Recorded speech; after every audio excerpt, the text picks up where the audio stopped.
BS. Yediyurappa ಅವರನ್ನು ಮುಖ್ಯಮಂತ್ರಿ ಸ್ಥಾನದಿಂದ ಹೈಕಮಾಂಡ್ ಕೆಳಗಿಳಿಸಿದ್ಯಾಕೆ? ಭ್ರಷ್ಟಾಚಾರ, ಚೆಕ್ ಮೂಲಕ ಲಂಚ ತೆಗೆದುಕೊಂಡಿದ್ದೇ ಕಾರಣ ಅಲ್ವಾ?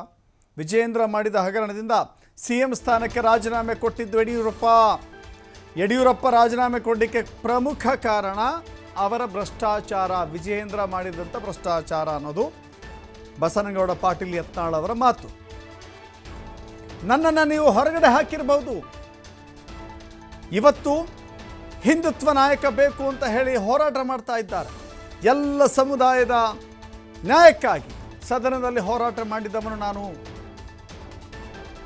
ನನ್ನ ವಿಚಾರದಲ್ಲಿ ಹೈಕಮಾಂಡ್ ತೆಗೆದುಕೊಂಡಿದ್ದು ಕೇವಲ ತಂದೆ ಮತ್ತು ಮಗನ ಕಾರಣಕ್ಕಾಗಿ ಅಂತ ಹೇಳಿ ಹುಬ್ಬಳ್ಳಿಯಲ್ಲಿ ಮಾತನಾಡಿದ್ದಾರೆ.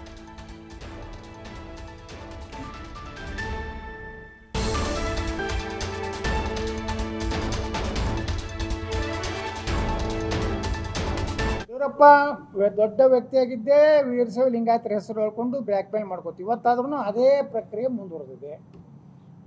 ಇವತ್ತು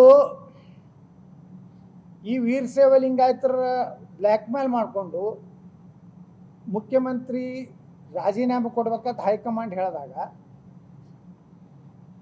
ಅಮಿತ್ ಶಾ ಅವರು ನಾಳೆ ಸಾಯಂಕಾಲವರೆಗೆ ರಾಜೀನಾಮೆ ಕೊಡ್ಬೇಕಂತ ಸೂಚನೆ ಬಂತು ದಿಲ್ಲಿದಿಂದ. ಯಾಕೆ ಬಂತು?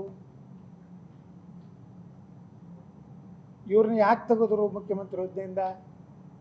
ಇವ್ರು ಮಾಡಿದ ಭ್ರಷ್ಟಾಚಾರ, ಹಗರಣಗಳು, ಇವ್ರ ಮಗ ವಿಜಯೇಂದ್ರ ಅಪ್ಪನ ಸಹಿ, ಮುಖ್ಯಮಂತ್ರಿ ಸಹಿ ಮಾಡಿದಂಥ ನಕಲಿಗಳು, ಅಕೌಂಟ್ ಥ್ರೂ ಲಂಚ ತಿಂದಿತ್ತು, ಎಲ್ಲ ಕಾರಣದಿಂದ BJP ರಾಷ್ಟ್ರೀಯ ಹೈಕಮಾಂಡ್ ನಿರ್ಣಯ ಮಾಡಿದಾಗ ಇವ್ರು ಏನು ಉಪಯೋಗ ಮಾಡಿದ್ರು? ಒಂದು ಅಸ್ತ್ರ ಅಂದರೆ ಯಡಿಯೂರಪ್ಪ ಹಿಂದಿನ ರಾತ್ರಿ ಕ್ಯಾಬಿನೆಟ್ ನಾಳೆ ಇತ್ತು, ಹಿಂದಿನ ರಾತ್ರಿ ಲಿಂಗಾಯತ ಎಲ್ಲ ಮಂತ್ರಿಗಳಿಗೆ ಫೋನ್ ಮಾಡಿ ಹೇಳ್ತಾರೆ, ನಾಳೆ ನಾನು ಕ್ಯಾಬಿನೆಟ್ ಕರೆದಿದ್ದೀನಿ, ವೀರಶೈವ ಲಿಂಗಾಯತರನ್ನ ಕೇಂದ್ರದ OBC ಪಟ್ಟಿಯಲ್ಲಿ ಸೇರಿಸುವಂಥದ್ದು ಒಂದು.